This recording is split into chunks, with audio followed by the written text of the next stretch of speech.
सत श्री अकाल, नमस्कार, खुशामदीद।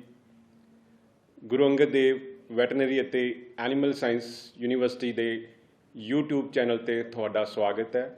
एक बारी फिर तो हाजिर हाँ साडा लड़ीवार प्रोग्राम पशु पालन सुनेहे लैके। दोस्तों, डेयरी किते विच जदों भी दुध की पैदावार बाबत गल की जाती है तो साडे जहन विच लेवे का आकार, साइज़, थना की बनतर आदि आ जाते हैं। जिन्ना लेवे का साइज़ वड्डा होवेगा उन्ना पशु द्वारा दुध वध दिते जाण दीआं संभावनावां होणगीआं। लेवा जिन्हों आम भाषा दे विच हवाना, चड्डा जां ल्योटी के नाम नाल भी जानिया जाता है, एक बहुत ही संवेदनशील अंग हैगा। जे इहदी चज नाल साਂਭ संभाल ना की जाए तो यह छेती ही रोगग्रस्त हो जाता है। अजिहा ही एक रोग है लेवे की सोज, जां जिन्हों आपां थनैला रोग भी आख दिंदे हां। सो चलदे हां साडे प्रोग्राम के अगले भाग वल, जिसका नाम है ज्ञान ते विज्ञान, जिस विच अज आपां इसे विषय के उत्ते चर्चा करांगे।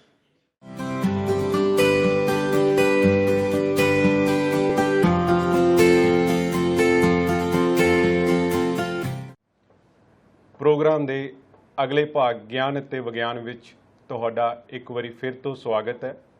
अज आपां गल करांगे पशुओं विच लेवे की सोज बारे।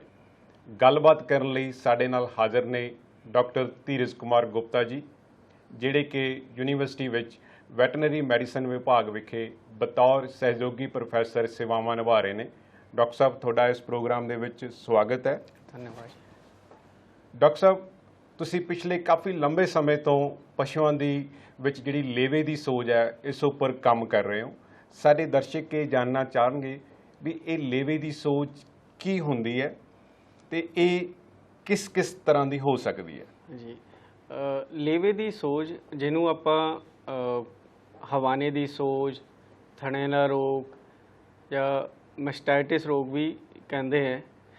ਇਹਦੇ ਵਿੱਚ लेवे ਦੇ सोज आ जाती है तो दुध ਦੇ ਵਿੱਚ ਛੇਦੀਆਂ ਆਉਂਦੀਆਂ, ਲਹੂ ਜਿਹਾ ਆ ਜਾਂਦਾ ਹੈ ਜਾਂ ਕਈ ਵਾਰੀ ਪੀਕ ਆਉਣ ਲੱਗ ਪੈਂਦੀ ਹੈ, ਖੂਨ ਆਉਣ ਲੱਗ ਪੈਂਦਾ ਹੈ। ਤੇ ਇਹ ਲੱਛਣ ਆਪਾਂ ਨੂੰ ਦਿਸਦੇ ਹੈ।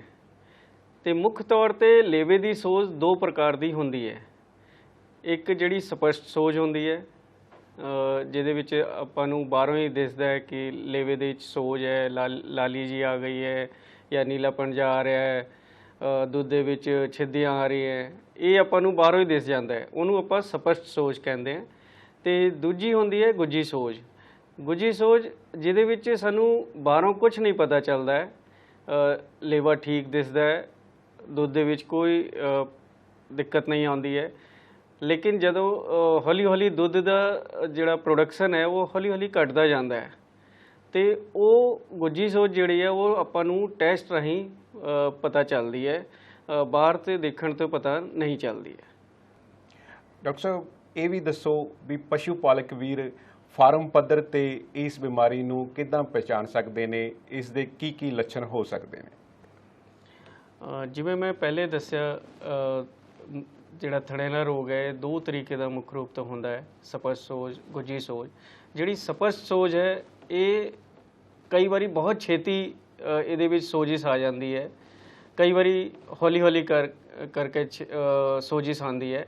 ਜਿਹੜੀ ਬਹੁਤ ਛੇਤੀ ਸੋਜਿਸ ਆਉਂਦੀ ਹੈ ਉਹ 'ਚ ਕੀ ਹੁੰਦਾ ਹੈ ਕਿ ਜਿਵੇਂ ਮੰਨ ਲਓ ਸਵੇਰ ਨੂੰ ਚਵਾਈ ਕੀਤੀ, ਸ਼ਾਮ ਨੂੰ ਤੁਸੀਂ ਹਵਾਨਾ ਦੇਖਿਆ ਬਹੁਤ ਸੋਜਿਆ ਹੋਇਆ ਹੈ ਜਾਂ ਲਹੂ ਜਿਹਾ ਆ ਰਿਹਾ ਹੈ, ਪਾਣੀ ਵਰਗਾ ਆ ਰਿਹਾ ਦੁੱਧ, तो ਉਹਨੂੰ ਕਹਿੰਦੇ बहुत ਛੇਤੀ ਸੋਜ ਹੋ ਜਾਂਦੀ ਹੈ। ਤੇ ਦੂਜਾ ਜਿਹੜਾ ਹੈ ਹੌਲੀ ਹੌਲੀ ਹੁੰਦਾ ਹੈ। ਜਿਹੜੀ ਬਹੁਤ ਛੇਤੀ ਸੋਜ ਹੋ ਜਾਂਦੀ ਹੈ ਉਹਦੇ ਵਿੱਚ ਪਸ਼ੂ ਨੂੰ ਬੁਖਾਰ ਵੀ ਆ ਜਾਂਦਾ ਹੈ, ਪਸ਼ੂ ਪੱਠੇ ਛੱਡ ਦਿੰਦਾ ਹੈ, ਕਈ ਵਾਰੀ ਪਸ਼ੂ ਬਹਿ ਜਾਂਦਾ ਹੈ ਤੇ ਜੇ ਅਗਰ ਸਹੀ ਸਮੇਂ ਤੇ ਉਪਚਾਰ ਨਾ ਮਿਲੇ ਤੇ ਪਸ਼ੂ ਦੀ ਮੌਤ ਵੀ ਹੋ ਸਕਦੀ ਹੈ। ਤੇ ਜਿਹੜੀ ਹੌਲੀ ਹੌਲੀ ਹੁੰਦੀ ਹੈ ਉਹਦੇ ਵਿੱਚ ਸੋਜਿਸ ਹੌਲੀ ਹੌਲੀ ਹੁੰਦੀ ਹੈ ਤੇ ਦੁੱਧ ਜਿਹੜਾ ਹੈ ਉਹਦੇ ਵਿੱਚ ਛਿੱਦੀਆਂ ਆ ਜਾਂਦੀ ਹੈ ਜਾਂ ਲਹੂ ਜਿਹਾ ਆਉਣ ਲੱਗ ਪੈਂਦਾ ਹੈ। ਜਿਹੜੀ ਗੁੱਜੀ ਸੋਜ ਹੈ ਉਹਨੂੰ ਆਪਾਂ ਟੈਸਟਾਂ ਰਾਹੀਂ ਪਰਖ ਸਕਦੇ ਹਾਂ। ਜਿਵੇਂ ਜਿਹੜੇ ਆਮ ਟੈਸਟ ਹੈ ਜਿਹੜੇ ਫਾਰਮਰ ਜਿਹੜੇ ਕਿਸਾਨ ਵੀਰ ਆਪਣੇ ਆਪ ਕਰ ਸਕਦੇ ਹੈ, ਜਿਵੇਂ ਪੈਡਲ ਟੈਸਟ ਹੁੰਦਾ ਹੈ ਜਿਹਨੂੰ ਕੈਲੀਫੋਰਨੀਆ ਮੈਸਟਾਈਟਿਸ ਟੈਸਟ ਵੀ ਕਹਿੰਦੇ ਹੈ, ਅਤੇ ਇੱਕ BTV ਕਾਰਡ ਟੈਸਟ ਹੁੰਦਾ ਹੈ। ਉਹਦੇ ਰਾਹੀਂ ਗੁੱਝੀ ਸੋਜ ਦਾ ਪਤਾ ਲਗਾ ਸਕਦੇ ਹਾਂ। ਡਾਕਟਰ ਸਾਹਿਬ, ਤੁਸੀਂ ਸਾਨੂੰ ਲੱਛਣਾਂ ਬਾਰੇ ਦੱਸ ਚੁੱਕੇ ਹੋ। ਜਿੱਦਾਂ ਕਿ ਪਸ਼ੂ ਪਾਲਕ ਜਦੋਂ ਇਸ ਬਿਮਾਰੀ ਦੇ ਨਾਲ ਜੂਝਦਾ ਹੈ ਤਾਂ ਉਹ ਇੱਕ ਮਾਨਸਿਕ ਤਣਾਅ ਦੇ ਵਿੱਚੋਂ ਗੁਜ਼ਰਦਾ ਹੁੰਦਾ, ਕਿਉਂਕਿ ਦੁੱਧ ਤਾਂ ਘੱਟ ਹੀ ਰਿਹਾ ਹੁੰਦਾ, ਨਾਲ ਨਾਲ ਪਸ਼ੂ ਦਾ ਵੀ ਜਿਹੜੀ ਕੀਮਤ ਹੁੰਦੀ ਆ ਉਹ ਘਟਣੀ ਸ਼ੁਰੂ ਹੋ ਜਾਂਦੀ ਹੈ।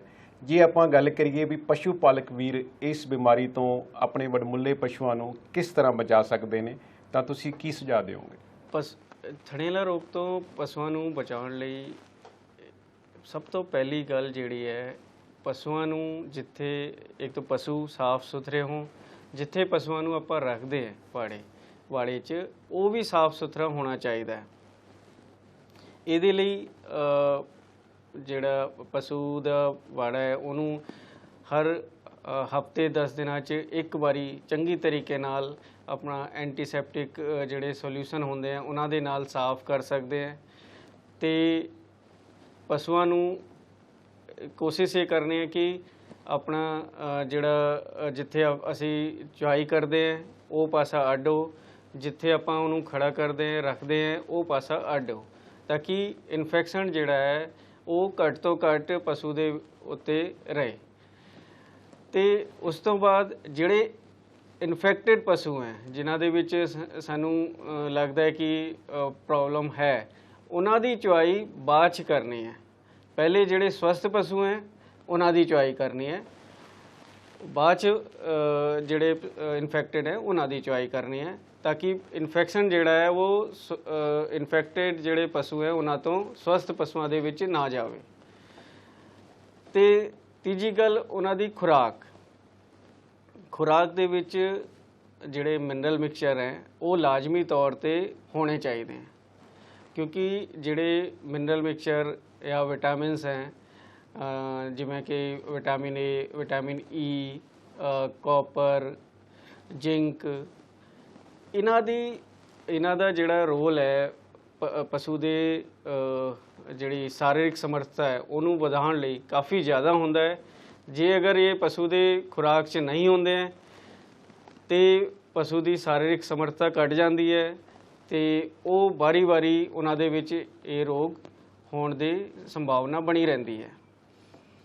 ਅਤੇ ਇਸ ਤੋਂ ਇਲਾਵਾ ਜਦੋਂ ਆਪਾਂ ਪਸ਼ੂ ਦਾ ਚੁਣਾਵ ਕਰਦੇ, ਆਪਾਂ ਪਸ਼ੂ ਖਰੀਦਦੇ ਹਾਂ ਅਤੇ ਉਹਨਾਂ ਦੇ ਥਣ ਆਪਾਂ ਨੂੰ ਦੇਖ ਲੈਣੇ ਚਾਹੀਦੇ ਹੈ, ਬਹੁਤ ਜ਼ਿਆਦਾ ਲਮਕੇ ਹੋਏ ਨਾ ਹੋ ਥਣ, ਅਤੇ ਪਸ਼ੂ ਦੇ ਜਿਹੜੇ ਥਣਾਂ ਦੀ ਮੋਰੀ ਹੈ ਉਹ ਡੂੰਘੀ ਨਾ ਹੋ, ਬਹੁਤ ਜ਼ਿਆਦਾ ਡੂੰਘੀ ਨਾ ਹੋ। ਇਹਨਾਂ ਦਾ ਖਿਆਲ ਰੱਖਣਾ ਚਾਹੀਦਾ ਹੈ ਆਪਾਂ ਨੂੰ, ਕਿਉਂਕਿ ਇਹਦੇ ਕਰਕੇ ਵੀ ਪਸ਼ੂ ਦੇ ਵਿੱਚ ਥਣੇਲਾ ਰੋਗ ਵਾਰ-ਵਾਰ ਹੋ ਸਕਦਾ ਹੈ। ਅਤੇ ਇਸ ਤੋਂ ਇਲਾਵਾ ਜਿਹੜੀ ਚੁਆਈ ਆਪਾਂ ਕਰਦੇ ਹਾਂ, ਜੇ ਅਗਰ ਹੱਥ ਨਾਲ ਚੁਆਈ ਕਰਦੇ ਹਾਂ ਅਤੇ ਇੱਕ ਪਸ਼ੂ ਤੋਂ ਦੂਜੇ ਪਸ਼ੂ ਨੂੰ ਜਦੋਂ ਆਪਾਂ ਚੁਆਈ ਕਰਦੇ ਹਾਂ ਅਤੇ ਹੱਥ ਆਪਣੇ ਸਾਫ਼ ਕਰ ਲੈਣੇ ਚਾਹੀਦੇ ਵਿੱਚ। ਜੇ ਅਗਰ ਆਪਾਂ ਮਸ਼ੀਨ ਨਾਲ ਕਰਦੇ ਪਏ ਹਾਂ ਅਤੇ ਜਦੋਂ ਆਪਾਂ ਕੱਪ ਰਿਮੂਵ ਕਰਦੇ ਹਟਾਉਂਦੇ ਹਾਂ ਅਤੇ ਦੂਜੇ ਪਸ਼ੂ ਨੂੰ ਲਾਉਂਦੇ ਹਾਂ, ਉਸ ਵੇਲੇ ਉਹ ਕੱਪ ਨੂੰ ਐਂਟੀਸੈਪਟਿਕ ਸੋਲਿਊਸ਼ਨ 'ਚ ਜਾਂ ਸਾਫ਼ ਪਾਣੀ 'ਚ ਡੁਬੋ ਕੇ ਉਸ ਤੋਂ ਬਾਅਦ ਦੂਜੇ ਪਸ਼ੂ ਨੂੰ ਲਾਉਣੇ ਚਾਹੀਦੇ ਹੈ। ਅਤੇ ਜਦੋਂ ਮਸ਼ੀਨ ਦੇ ਕੱਪ ਲਾ ਰਹੇ ਹੈ ਉਸ ਤੋਂ ਪਹਿਲੇ ਪਸ਼ੂ ਦੇ ਜਿਹੜੇ ਥਣ ਹੈ ਉਹਨਾਂ ਨੂੰ ਸਾਫ਼ ਕਰਕੇ ਚੰਗੀ ਤਰੀਕੇ ਨਾਲ ਪੋਂਛ ਕੇ, ਉਹਦੇ ਲਈ ਆਪਾਂ ਜਿਵੇਂ ਕਾਟਨ ਦੇ ਰੁਮਾਲ ਰੱਖ ਸਕਦੇ ਹਾਂ ਜਾਂ ਪੇਪਰ ਟਾਵਲ ਆਉਂਦੇ ਹੈ ਉਹ ਆਪਾਂ ਵਰਤ ਸਕਦੇ ਹਾਂ। ਇੱਕ ਟਾਵਲ ਨਾਲ ਆਪਾਂ 2 ਪਸ਼ੂਆਂ ਨੂੰ ਸਾਫ਼ ਕਰ ਸਕਦੇ ਹਾਂ। ਸਾਫ਼ ਕਰਨ ਤੋਂ ਬਾਅਦ ਆਪਾਂ ਕੱਪ ਲਾ ਕੇ ਫਿਰ ਉਹਦੀ ਚੁਆਈ ਕਰਨੀ ਹੈ ਅਤੇ ਉਸ ਤੋਂ ਪਹਿਲੇ ਥਣ ਇੱਕ ਤਾਰ ਥਣਾਂ ਤੋਂ ਕੱਢ ਲੈਣੀ ਹੈ, ਤਾਂ ਕਿ ਸਾਨੂੰ ਪਤਾ ਚੱਲੇ ਕਿ ਇਹਦੇ ਵਿੱਚ ਕੋਈ ਛਿੱਦਿਆ ਜਾਂ ਕੋਈ ਲਹੂ ਤਾਂ ਨਹੀਂ ਆ ਰਿਹਾ। ਜੇ ਅਗਰ ਆ ਰਿਹਾ ਤਾਂ ਆਪਾਂ ਉਹਨੂੰ ਛੱਡ ਸਕਦੇ ਜਾਂ ਉਹਦੀ ਚੁਆਈ ਬਾਅਦ 'ਚ ਕਰ ਸਕਦੇ ਹਾਂ। ਅਤੇ ਉਸ ਤੋਂ ਬਾਅਦ ਆਪਾਂ ਮਸ਼ੀਨ ਲਾ ਕੇ ਉਹਦੀ ਚੁਆਈ ਕਰ ਸਕਦੇ ਹਾਂ। ਅਤੇ ਵਿੱਚ ਆਪਾਂ ਨੂੰ ਜਿਹੜੇ ਕੱਪ ਹੁੰਦੇ ਆ ਜਿਹੜੇ ਮਸ਼ੀਨ ਦੇ, ਉਹਨਾਂ ਦੀ ਸਾਫ਼ ਸਫਾਈ ਤੇ ਕੋਈ ਦਰਾੜ ਵਗੈਰਾ ਤੋਂ ਨਹੀਂ ਆ ਰਹੀ ਉਹਦੇ ਵਿੱਚ, ਇਹ ਚੈੱਕ ਕਰਦੇ ਰਹਿਣਾ ਚਾਹੀਦਾ ਹੈ।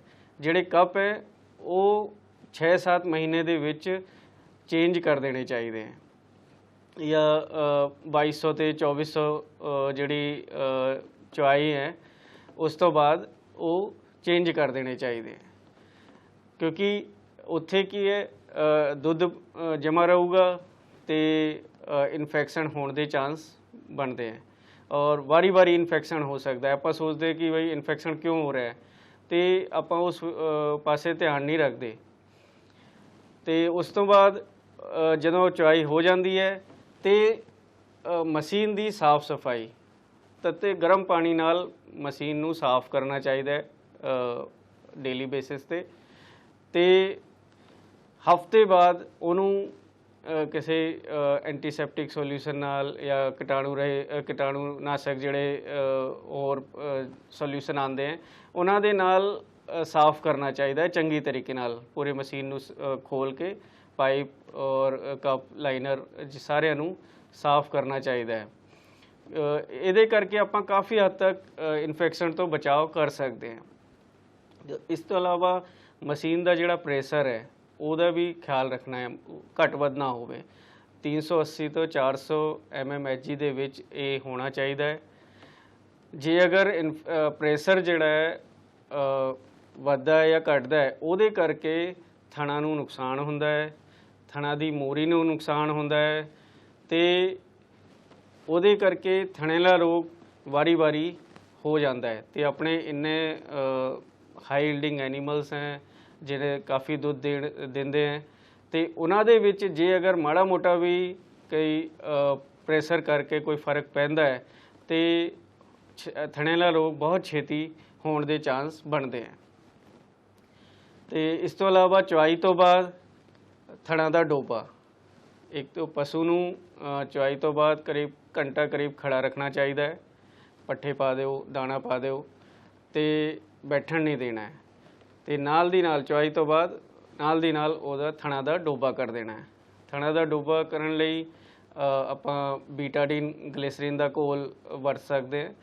5 ਹਿੱਸੇ ਬੀਟਾਡੀਨ, 1 ਹਿੱਸਾ ਗਲਿਸਰੀਨ ਮਿਲਾ ਕੇ ਤੁਸੀਂ ਘੋਲ ਬਣਾ ਲਿਓ ਔਰ ਉਹਦਾ ਡੋਬਾ ਕਰ ਸਕਦੇ ਹੋ ਤੇ ਬਹੁਤ ਮੁਫੀਦ ਰਹਿੰਦਾ ਹੈ ਤੇ ਇਸ ਤੋਂ ਕਾफ़ੀ ਹੱਦ ਤੱਕ ਇਨਫੈਕਸ਼ਨ ਤੋਂ ਬਚਾਓ ਕਰ ਸਕਦੇ ਹਾਂ ਆਪਾਂ। ਅੱਛਾ, ਦੂਜੀ ਗੱਲ ਜਿਹੜੀ ਜਦੋਂ ਆਪਾਂ ਦੁੱਧੋਂ ਛੱਡਦੇ ਹਾਂ ਪਸ਼ੂ ਨੂੰ, ਉਸ ਵੇਲੇ ਆਪਾਂ ਇੱਕ ਖਾਸ ਕਿਸਮ ਦੀ ਦਵਾਈ ਆਉਂਦੀ ਹੈ, ਉਹਨੂੰ ਡਰਾਈ ਥੈਰੇਪੀ ਕਹਿੰਦੇ, ਉਹ ਵਰਤ ਸਕਦੇ ਹਾਂ। ਜੇ ਅਗਰ ਸਾਡੇ ਪਸ਼ੂਆਂ ਦੇ ਵਿੱਚ ਥਣੇਲਾ ਦੀ ਸਮੱਸਿਆ ਕਾफ़ੀ ਜ਼ਿਆਦਾ ਆ ਰਹੀ ਹੈ ਤੇ ਉਹ ਦਵਾਈ ਆਪਾਂ ਵਰਤ ਸਕਦੇ ਹਾਂ ਜਦੋਂ ਦੁੱਧ ਛੱਡਦੇ ਹਾਂ। ਜਿਸ ਦਿਨ ਦੁੱਧ ਛੱਡਣਾ ਹੋਵੇ ਉਸ ਦਿਨ ਇੱਕ ਥਣ 'ਚ ਇੱਕ ਟਿਊਬ ਭਰ ਦੇਣੀ ਹੈ ਤੇ ਪਸ਼ੂ ਨੂੰ ਛੱਡ ਦੇਣਾ ਹੈ ਤੇ 2 ਹਫ਼ਤੇ ਥਣਾਂ ਦਾ ਡੋਬਾ ਕਰਦੇ ਰਹਿਣਾ ਹੈ, ਕਿਉਂਕਿ ਮੋਰੀ ਬੰਦ ਹੋਣ ਨੂੰ ਟਾਈਮ ਲੱਗਦਾ ਹੈ ਤੇ ਦਵਾਈ ਚੜਾਉਣ ਤੋਂ ਬਾਅਦ 2 ਹਫ਼ਤੇ ਥਣਾਂ ਦਾ ਡੋਬਾ। ਜਿਹੜੇ ਡਰਾਈ ਪਸ਼ੂ ਹੈ ਇਹਨਾਂ ਦੇ ਲਈ ਡੋਬਾ ਅੱਡ ਰੱਖਣਾ ਹੈ, ਜਿਹੜੇ ਦੁੱਧ ਦੇਣੇ ਵਾਲੇ ਪਸ਼ੂ ਹੈ ਉਹਨਾਂ ਦੇ ਲਈ ਡੋਬਾ ਅੱਡ ਰੱਖਣਾ ਹੈ ਤੇ 2 ਹਫ਼ਤੇ ਤੱਕ ਇਹਨਾਂ ਨੂੰ ਡੋਬਾ ਕਰਦੇ ਰਹਿਣਾ ਹੈ ਤੇ ਇਸ ਤੋਂ ਕਾफ़ੀ ਹੱਦ ਤੱਕ ਆਪਾਂ ਬਚਾਓ ਕਰ ਸਕਦੇ ਹਾਂ। ਡਾਕਟਰ ਸਾਹਿਬ, ਤੁਸੀਂ ਬਚਾਅ ਸੰਬੰਧੀ ਬਹੁਤ ਵਧੀਆ ਜਾਣਕਾਰੀ ਦਿੱਤੀ। ਜੇ ਕਿਤੇ ਪਸ਼ੂ ਪਾਲਕ ਵੀਰ ਦੇ ਫਾਰਮ ਦੇ ਉੱਪਰ ਇਹ ਬਿਮਾਰੀ ਆ ਗਈ ਕਿਸੇ ਪਸ਼ੂ ਦੇ ਵਿੱਚ, ਤਾਂ ਫਿਰ ਉਹ ਕੀ ਕੁਝ ਕਰ ਸਕਦਾ ਹੈਗਾ, ਉਹ ਆਪਣੇ ਪਸ਼ੂ ਦਾ ਇਲਾਜ ਕਿਸ ਤਰ੍ਹਾਂ ਕਰ ਸਕਦਾ ਹੈ, ਇਸ ਬਾਰੇ ਵੀ ਥੋੜ੍ਹਾ ਚਾਨਣਾ ਪਾਓ। ਥਣੇਲਾ ਰੋਗ ਹੋਣ ਤੋਂ ਬਾਅਦ ਆਪਾਂ ਨੂੰ ਦੁੱਧ ਦਾ ਸੈਂਪਲ ਲੈ ਕੇ ਉਹਦੀ ਜਾਂਚ ਕਰਵਾਉਣੀ ਚਾਹੀਦੀ ਹੈ, ਉਹਦੇ ਮੁਤਾਬਿਕ ਦਵਾਈ ਦੀ ਕਰਨੀ ਚਾਹੀਦੀ ਹੈ ਡਾਕਟਰੀ ਸਲਾਹ ਦੇ ਅਨੁਸਾਰ। ਤੇ ਆਪਣੇ ਲੈਵਲ ਤੇ ਆਪਾਂ ਕੀ ਕਰ ਸਕਦੇ ਹਾਂ, ਜਿਹੜਾ ਸਪਰ ਸੋਜ ਹੈ, ਜਿੱਥੇ ਸੋਜਿਸ ਬਹੁਤ ਛੇਤੀ ਹੋਈ ਹੈ, ਉੱਥੇ ਆਪਾਂ ਦੁੱਧ ਵਾਰੀ ਕੱਢ ਸਕਦੇ ਹਾਂ ਤਾਂ ਕਿ ਜਿਹੜਾ ਜ਼ਹਿਰਵਾਦ ਹੈ ਉਹ ਪਸ਼ੂ ਦੇ ਸਰੀਰ 'ਚ ਨਾ ਫੈਲੇ ਤੇ ਉੱਤੇ ਲੇਵੇ ਦੇ ਉੱਤੇ ਠੰਡੇ ਪਾਣੀ ਦੀ ਬੌਛਾਰ ਕਰ ਸਕਦੇ ਹਾਂ ਤੇ ਉਸ ਤੋਂ ਬਾਅਦ ਆਪਾਂ ਡਾਕਟਰ ਦੀ ਸਲਾਹ ਅਨੁਸਾਰ ਦਵਾਈ ਸ਼ੁਰੂ ਕਰ ਸਕਦੇ ਹਾਂ। ਤੇ ਗੁੱਜੀ ਸੋਜ ਲਈ ਆਪਣੇ ਸੈਂਪਲ ਉਹਦੇ ਵਿੱਚ ਵੀ ਆਪਾਂ ਲੈਬ 'ਚ ਜਮ੍ਹਾਂ ਕਰ ਸਕਦੇ ਹਾਂ ਤੇ ਉਸ ਤੋਂ ਬਾਅਦ ਡਾਕਟਰ ਦੀ ਸਲਾਹ ਅਨੁਸਾਰ ਦਵਾਈ ਕਰਵਾ ਸਕਦੇ ਹਾਂ। ਡਾਕਟਰ ਸਾਹਿਬ, ਤੁਸੀਂ ਲੇਵੇ ਦੀ ਸੋਜ ਬਾਬਤ ਕਾਫੀ ਵਿਸਤਾਰ ਨਾਲ ਜਾਣਕਾਰੀ ਦਿੱਤੀ। ਸਾਡੇ ਦਰਸ਼ਕ ਵੀਰਾਂ ਨੂੰ ਇਹ ਵੀ ਦੱਸੋ ਵੀ ਯੂਨੀਵਰਸਿਟੀ ਵਿਖੇ ਇਸ ਬਾਬਤ ਕੀ ਸਹੂਲਤਾਂ ਉਪਲਬਧ ਨੇ? ਯੂਨੀਵਰਸਿਟੀ ਵੱਲੋਂ ਕਿਸਾਨ ਵੀਰਾਂ ਲਈ ਜਿਹੜੇ ਦੁੱਧ ਦੀ ਪਰਖ ਲਈ ਟੈਸਟ ਹੈ, ਜਿਵੇਂ SLS ਪੈਡਲ ਟੈਸਟ, BTB ਕਾਰ ਟੈਸਟ, ਇਹ ਉਪਲਬਧ ਹੈ ਤੇ ਉਹ ਕਿਸਾਨ ਸੇਵਾ ਕੇਂਦਰ ਤੋਂ ਜਾਂ ਮੈਡੀਸਿਨ ਵਿਭਾਗ ਤੋਂ ਲੈ ਸਕਦੇ ਹੈ। ਤੇ ਇਸ ਤੋਂ ਇਲਾਵਾ ਜਿਹੜਾ ਰੋਗਾਣੂ ਦੀ ਪਹਿਚਾਣ ਲਈ ਕਲਚਰ ਸੈਂਸਿਟੀਵਿਟੀ ਟੈਸਟ ਹੈ ਉਹ ਮੁਫਤ ਕੀਤਾ ਜਾਂਦਾ ਹੈ ਮੈਡੀਸਿਨ ਵਿਭਾਗ 'ਚ। ਕਿਸਾਨ ਵੀਰਾਂ ਨੂੰ ਆਪਣੇ ਪਸ਼ੂ ਦਾ ਰਜਿਸਟ੍ਰੇਸ਼ਨ ਕਰਵਾ ਕੇ ਤੇ ਸੈਂਪਲ ਜਮ੍ਹਾਂ ਕਰਵਾ ਸਕਦੇ ਹੈ। ਸੋ ਡਾਕਟਰ ਸਾਹਿਬ, ਤੁਸੀਂ ਸਾਡੇ ਦਰਸ਼ਕਾਂ ਨੂੰ ਲੇਵੇ ਦੀ ਸੋਜ ਬਾਬਤ ਬਹੁਤ ਵਧੀਆ ਜਾਣਕਾਰੀ ਦਿੱਤੀ ਹੈਗੀ ਹੈ ਤੇ ਮੈਨੂੰ ਉਮੀਦ ਹੈ ਪਸ਼ੂ ਪਾਲਕ ਵੀਰ ਤੁਹਾਡੇ ਦਿੱਤੇ ਸੁਝਾਵਾਂ ਤੇ ਅਮਲ ਕਰਨਗੇ ਤੇ ਪਸ਼ੂਆਂ ਨੂੰ ਇਸ ਨਾਮੁਰਾਦ ਬਿਮਾਰੀ ਤੋਂ ਬਚਾਉਣਗੇ। ਸੋ ਤੁਹਾਡਾ ਇਸ ਪ੍ਰੋਗਰਾਮ ਦੇ ਵਿੱਚ ਆਉਣ ਲਈ ਬਹੁਤ-ਬਹੁਤ ਧੰਨਵਾਦ।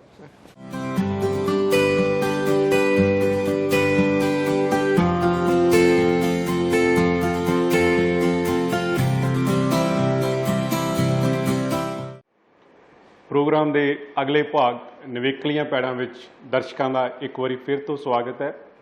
ਜਿਵੇਂ ਕਿ ਦਰਸ਼ਕ ਜਾਣਦੇ ਨੇ, ਇਸ ਭਾਗ ਦੇ ਵਿੱਚ ਅਸੀਂ ਯੂਨੀਵਰਸਿਟੀ ਵੱਲੋਂ ਵੱਖ-ਵੱਖ ਸਿਫਾਰਿਸ਼ ਕੀਤੀਆਂ ਤਕਨੀਕਾਂ ਤੇ ਜਾਂ ਨਵੀਆਂ ਖੋਜਾਂ ਬਾਰੇ ਦੱਸਦੇ ਰਹਿੰਦੇ ਹਾਂ। ਸੋ ਅੱਜ ਦੇ ਇਸ ਭਾਗ ਵਿੱਚ ਆਪਾਂ ਗੱਲ ਕਰਾਂਗੇ ਲੇਵੇ ਦੀ ਸੋਜ ਨੂੰ ਪਰਖਣ ਵਾਸਤੇ ਯੂਨੀਵਰਸਿਟੀ ਵੱਲੋਂ ਸਿਫਾਰਿਸ਼ ਕੀਤੀਆਂ ਜਾਂਦੀਆਂ ਵੱਖ-ਵੱਖ ਤਕਨੀਕਾਂ ਬਾਰੇ। ਸੋ ਸਾਡੇ ਨਾਲ ਗੱਲਬਾਤ ਕਰਨ ਲਈ ਹਾਜ਼ਰ ਨੇ ਡਾਕਟਰ ਸ਼ਬਨਮ ਸਿੱਧੂ ਜੀ, ਜਿਹੜੇ ਕਿ ਯੂਨੀਵਰਸਿਟੀ ਦੇ ਵੈਟਰਨਰੀ ਮੈਡੀਸਨ ਵਿਭਾਗ ਵਿਖੇ ਬਤੌਰ ਸਹਾਇਕ ਪ੍ਰੋਫੈਸਰ ਕੰਮ ਕਰ ਰਹੇ ਨੇ। ਡਾਕਟਰ ਸਾਹਿਬ, ਤੁਹਾਡਾ ਇਸ ਪ੍ਰੋਗਰਾਮ ਦੇ ਵਿੱਚ ਬਹੁਤ-ਬਹੁਤ ਸਵਾਗਤ ਹੈ। ਧੰਨਵਾਦ ਸਰ। ਡਾਕਟਰ ਸਾਹਿਬ, ਪਿਛਲੇ ਭਾਗ ਦੇ ਵਿੱਚ ਅਸੀਂ ਗੱਲ ਕੀਤੀ ਸੀ ਵੀ ਲੇਵੇ ਦੀ ਸੋਜ ਕੀ ਹੈਗੀ ਹੈ, ਇਹਦੇ ਕੀ ਲੱਛਣ ਨੇ, ਇਸ ਤੋਂ ਕਿੱਦਾਂ ਬਚਾਅ ਕਰ ਸਕਦੇ ਹਾਂ ਤੇ ਇਸ ਤੋਂ ਕਿੱਦਾਂ ਇਸ ਦਾ ਇਲਾਜ ਕੀਤਾ ਜਾਂਦਾ ਹੈ। ਤੁਸੀਂ ਹੁਣ ਸਾਨੂੰ ਇਹ ਦੱਸੋ ਵੀ ਫਾਰਮਰ ਭਰਾ ਜਿਹੜੇ ਨੇ ਉਹ ਫਾਰਮ ਲੈਵਲ ਤੇ ਜੇ ਲੇਵੇ ਦੀ ਸੋਜ ਨੂੰ ਪਰਖਣਾ ਚਾਹਣ ਤਾਂ ਕਿਹੜੀਆਂ ਤਕਨੀਕਾਂ ਨੇ ਜਿਨ੍ਹਾਂ ਨੂੰ ਵਰਤ ਕੇ ਉਹ ਇਹ ਦੱਸ ਸਕਦੇ ਨੇ ਵੀ ਇਹ ਪਸ਼ੂ ਨੂੰ ਪ੍ਰਤੱਖ ਰੂਪ ਦੇ ਵਿੱਚ ਲੇਵੇ ਦੀ ਸੋਜ ਹੈਗੀ ਹੈ? ਜੀ ਸਰ, ਗੁੱਜੀ ਸੋਜ ਹੈ ਜਿਹੜੀ ਲੇਵੇ ਦੀ, ਉਹਨੂੰ ਪਛਾਣਨ ਲਈ ਸਾਡੇ ਕੋਲ ਦੋ ਤਰੀਕੇ ਨੇ। ਪਹਿਲਾ ਤਰੀਕਾ ਹੈ BTB ਕਾਰ ਟੈਸਟ। ਉਹ ਤਰੀਕਾ ਇਸ ਤਰ੍ਹਾਂ ਹੈ ਕਿ ਉਹਦੇ ਲਈ ਇੱਕ ਖਾਸ ਕਿਸਮ ਦਾ ਕਾਰਡ ਵਰਤਿਆ ਜਾਂਦਾ ਜਿਹਦੇ ਤੇ ਕਿ 4 ਪੀਲੇ ਰੰਗ ਦੇ ਗੋਲੇ ਬਣੇ ਹੁੰਦੇ ਨੇ ਜੀ। ਉਹ ਕੁਝ ਰਸਾਇਣ ਨਾਲ ਪਾ ਕੇ ਉਹ ਗੋਲੇ ਬਣਾਏ ਜਾਂਦੇ ਨੇ ਜੀ। ਉਹਦੇ ਵਿੱਚ ਕੀ ਕਰਨਾ ਹੈ, ਤੁਸੀਂ ਦੁੱਧ, ਜੇਕਰ ਸਾਨੂੰ ਸ਼ੱਕ ਹੈ ਕਿ ਐਨੀਮਲ ਨੂੰ ਮੈਸਟਾਈਟਸ ਹੋ ਸਕਦਾ ਹੈ ਤਾਂ ਉਹਦੇ 'ਚ ਇੱਕ ਤੁਪਕਾ ਅਸੀਂ ਹਰ ਇੱਕ ਥਣ 'ਚੋਂ ਉਹਨਾਂ ਤੇ ਪਾ ਲੈਣਾ, 4 ਗੋਲਿਆਂ ਤੇ। ਫਿਰ ਅਸੀਂ 2 ਤੋਂ 3 ਮਿੰਟ ਵਾਸਤੇ ਉਡੀਕ ਕਰਨੀ ਹੈ ਕਿ ਰੰਗ ਬਦਲੇ। ਸੋ ਉਹਨੂੰ ਅੱਗੇ ਜਿਵੇਂ ਕਹਿ ਲਓ ਵੀ ਪਛਾਣਨ ਦਾ ਕੀ ਤਰੀਕਾ ਹੈ ਕਿ ਰੋਗ ਹੈ ਜਾਂ ਨਹੀਂ ਹੈ, ਉਹ ਇਸ ਤਰ੍ਹਾਂ ਹੈ ਕਿ ਜੇਕਰ ਰੰਗ ਪੀਲਾ ਹੀ ਰਹਿੰਦਾ ਹੈ ਤਾਂ ਲੇਵੇ ਦੀ ਕੋਈ ਸੋਜ ਨਹੀਂ ਹੈ, ਕੋਈ ਮਤਲਬ ਕਹਿ ਲਓ ਉਹਦੇ 'ਚ ਬਿਮਾਰੀ ਨਹੀਂ ਹੈ। ਜੇਕਰ ਰੰਗ ਹੈ ਜਿਹੜਾ ਉਹ ਤੁਹਾਡਾ ਹਲਕੇ ਹਰੇ ਵੱਲ ਜਾਂਦਾ ਹੈ ਤਾਂ ਜਿਹੜੀ ਸੋਜ ਦਾ ਸ਼ੱਕ ਹੋ ਸਕਦਾ ਹੈ ਜੀ। ਜੇਕਰ ਰੰਗ ਹਰਾ ਜਾਂ ਨੀਲੇ ਵੱਲ ਚਲਾ ਜਾਂਦਾ ਹੈ ਤਾਂ ਉਹ ਇੱਕ ਸਪਸ਼ਟ ਸੋਜ ਦਾ ਨਿਸ਼ਾਨੀ ਹੈ ਜੀ। ਇਸ ਤਰ੍ਹਾਂ ਅਸੀਂ BTB ਕਾਰ ਟੈਸਟ ਹੈ ਜਿਹੜਾ ਉਹ ਕਰਦੇ ਹਾਂ। ਇਹਦੇ 'ਚ ਇੱਕ ਜ਼ਰੂਰੀ ਧਿਆਨ ਰੱਖਣ ਯੋਗ ਗੱਲ ਹੈ, ਉਹ ਇਹ ਹੈ ਕਿ ਟੈਸਟ ਕਰਨ ਤੋਂ ਪਹਿਲਾਂ ਅਸੀਂ ਹਰ ਇੱਕ ਗੋਲੇ ਨੂੰ ਮਾਰਕ ਕਰ ਲਈਏ ਕਿ ਅਸੀਂ ਕਿਹੜੇ ਥਣ 'ਚੋਂ ਕਿਹੜੇ ਵਾਲੇ 'ਚ ਦੁੱਧ ਲਿਆ ਹੈ, ਕਿਉਂਕਿ ਕਈ ਵਾਰ ਇਹ ਹੁੰਦਾ ਹੈ ਕਿ ਜਿਹੜਾ ਮੈਸਟਾਈਟਸ ਹੈ ਉਹ 4 ਥਣਾਂ 'ਚ ਨਹੀਂ ਹੁੰਦਾ, ਕਿਸੇ ਇੱਕ 'ਚ ਹੁੰਦਾ। ਸੋ ਇਹ ਸਪਸ਼ਟ ਤੌਰ ਤੇ ਜਾਣਨ ਲਈ ਕਿ ਕਿਹੜੇ ਥਣ ਵਿੱਚ ਹੈ ਅਸੀਂ ਇਸ ਤਰ੍ਹਾਂ ਕਰ ਸਕਦੇ ਹਾਂ ਜੀ। ਦੂਸਰਾ ਤਰੀਕਾ ਜਿਹੜਾ ਵਰਤਿਆ ਜਾਂਦਾ ਹੈ ਜੀ, ਉਹ ਹੈ ਕੈਲੀਫੋਰਨੀਆ ਮੈਸਟਾਈਟਸ ਟੈਸਟ, ਜਿਹਨੂੰ SLS ਟੈਸਟ ਵੀ ਕਿਹਾ ਜਾਂਦਾ ਹੈ। ਉਹਨੂੰ ਕਰਨ ਦਾ ਤਰੀਕਾ ਇਹ ਹੈ ਕਿ ਉਹਦੇ ਲਈ ਸਾਨੂੰ ਇੱਕ ਸਪੈਸ਼ਲ ਰਸਾਇਣ ਚਾਹੀਦਾ ਹੈ ਜੋ ਕਿ ਯੂਨੀਵਰਸਿਟੀ ਤੋਂ ਮਿਲਦਾ ਹੈ, ਉਹਨੂੰ SLS ਰੀਏਜੈਂਟ ਕਹਿੰਦੇ ਨੇ। ਤੇ ਦੂਸਰਾ ਉਹਦੇ ਲਈ ਇੱਕ ਪੈਡਲ ਹੁੰਦਾ ਹੈ। ਉਸ ਪੈਡਲ ਦੇ ਵਿੱਚ 4 ਕੱਪ ਹੁੰਦੇ ਆ, ਇੱਕ ਹੈਂਡਲ ਹੁੰਦਾ। ਉਹਨੂੰ ਕਰਨ ਦਾ ਤਰੀਕਾ ਇਹ ਹੈ ਕਿ ਅਸੀਂ ਹੈਂਡਲ ਆਪਦੇ ਖੱਬੇ ਹੱਥ 'ਚ ਰੱਖਣਾ ਹੈ ਤੇ ਹੈਂਡਲ ਵਾਲਾ ਪਾਸਾ ਜਿਹੜਾ ਤੁਹਾਡੇ ਜਾਨਵਰ ਦੇ ਸਿਰ ਵੱਲ ਹੋਊਗਾ। ਫਿਰ ਉਹਨੂੰ ਅਸੀਂ ਇਸ ਤਰ੍ਹਾਂ ਮਾਰਕ ਕਰ ਲੈਣਾ ਕਿ ਖੱਬਾ ਅਗਲਾ ਥਣ, ਖੱਬਾ ਪਿਛਲਾ, ਸੱਜਾ ਅਗਲਾ ਤੇ ਸੱਜਾ ਪਿਛਲਾ ਥਣ। ਉਹਦੇ 'ਚ ਤੁਸੀਂ ਕੀ ਕਰਨਾ ਜੀ, ਪਹਿਲਾਂ ਥਣ ਨੂੰ ਚੰਗੀ ਤਰ੍ਹਾਂ ਸਾਫ਼ ਕਰਕੇ, ਲੇਵੇ ਨੂੰ ਸਾਫ਼ ਕਰਕੇ ਪਹਿਲੀਆਂ 1-2 ਧਾਰਾਂ ਦੁੱਧ ਦੀਆਂ ਅਸੀਂ ਇਸ ਤਰ੍ਹਾਂ ਹੀ ਕੱਢ ਦੇਣੀਆਂ।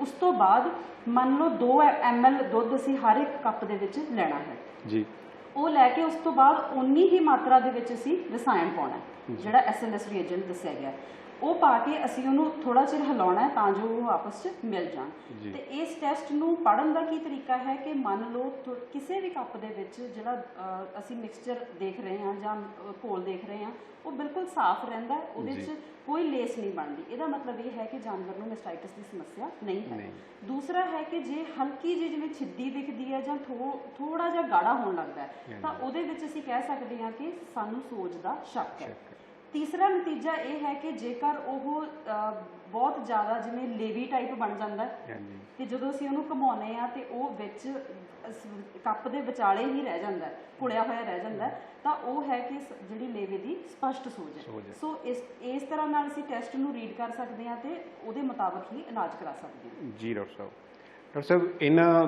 ਦੋਨੇ ਟੈਸਟ ਤੋਂ ਇਲਾਵਾ ਵੀ ਕੋਈ ਆਪਣੇ ਵਿਭਾਗ ਦੇ ਵਿੱਚ ਕੋਈ ਸਹੂਲਤ ਹੈ ਜਿਹੜੀ ਇਸ ਬਿਮਾਰੀ ਦੀ ਪਰਖ ਜਾਂ ਉਹਦੇ ਇਲਾਜ ਵਾਸਤੇ ਮਦਦ ਕਰਦੀ ਹੋਵੇ ਉਹਦੇ 'ਚ ਇਹ ਹੈ ਜੀ ਜੇ ਸਾਨੂੰ ਪਤਾ ਲੱਗਦਾ ਹੈ ਕਿ ਮੈਸਟਾਈਟਸ ਦਾ ਸਾਨੂੰ ਸ਼ੱਕ ਹੈ ਜਾਂ ਸਪਸ਼ਟ ਤਰ੍ਹਾਂ ਇਹਨਾਂ ਦੋਨਾਂ ਟੈਸਟਾਂ ਨਾਲ ਸਾਨੂੰ ਲੱਗਿਆ ਵੀ ਮੈਸਟਾਈਟਸ ਹੋ ਸਕਦਾ ਹੈ ਤਾਂ ਕੀ ਕਰਨਾ ਹੈ ਕਿ ਇੱਕ ਕਲਚਰ ਸੈਂਸਿਟੀਵਿਟੀ ਟੈਸਟ ਹੈ ਜੋ ਕਿ ਯੂਨੀਵਰਸਿਟੀ ਦੇ ਮੈਡੀਸਨ ਵਿਭਾਗ 'ਚ 325 ਨੰਬਰ ਕਮਰਾ ਉੱਥੇ ਕੀਤਾ ਜਾਂਦਾ ਬਿਲਕੁਲ ਸਾਫ਼ ਉਬਲੀਆਂ ਹੋਈਆਂ ਦੁੱਧ ਦੀਆਂ ਬੋਤਲਾਂ ਲੈਣੀਆਂ ਕੱਚ ਦੀਆਂ ਠੀਕ ਹੈ ਜੀ ਉਹਦੇ ਵਿੱਚ ਅਸੀਂ ਦੁੱਧ ਦਾ 4 ਟਨਾਂ 'ਚੋਂ ਸੈਂਪਲ ਲੈਣਾ ਉਹ ਤੁਸੀਂ ਯੂਨੀਵਰਸਿਟੀ ਲਿਆ ਕੇ ਕਿਸਾਨ ਵੀਰ ਜਿਹੜੇ ਜਮ੍ਹਾਂ ਕਰਾ ਸਕਦੇ ਆ ਤਾਂ ਜੋ ਐਂਟੀਬਾਇਓਟਿਕ ਕਿਹੜਾ ਲੱਗਣਾ ਹੈ ਸਹੀ ਇਲਾਜ ਕਿਸ ਐਂਟੀਬਾਇਓਟਿਕ ਨਾਲ ਕਰਨਾ ਉਹ ਕੀਤਾ ਜਾ ਸਕੇ ਬਿਲਕੁਲ ਡਾਕਟਰ ਸਾਹਿਬ ਬਹੁਤ ਵਧੀਆ ਗੱਲ ਦੱਸੀ ਡਾਕਟਰ ਸਾਹਿਬ ਇਹ ਵੀ ਸਾਡੇ ਦਰਸ਼ਕ ਵੀਰ ਜਾਣਨਾ ਚਾਹਣਗੇ ਵੀ ਇਹ BTB ਪੇਪਰ ਜਾਂ ਜਿਹੜਾ CMT ਕਿੱਟ ਹੈਗੀ ਹੈ ਉਹ ਕਿੱਥੋਂ ਮਿਲਦੀ ਹੈਗੀ ਹੈ ਇਹ ਜਿਹੜਾ ਮੈਡੀਸਨ ਵਿਭਾਗ ਹੈ ਯੂਨੀਵਰਸਿਟੀ ਦਾ ਸਿਲਵਰ ਜੁਬਲੀ ਬਲਾਕ ਦੇ ਵਿੱਚ 325 ਨੰਬਰ ਕਮਰਾ ਹੈ ਜਿੱਥੋਂ ਕਿ ਅਸੀਂ ਇਹ BTB ਕਾਰਡ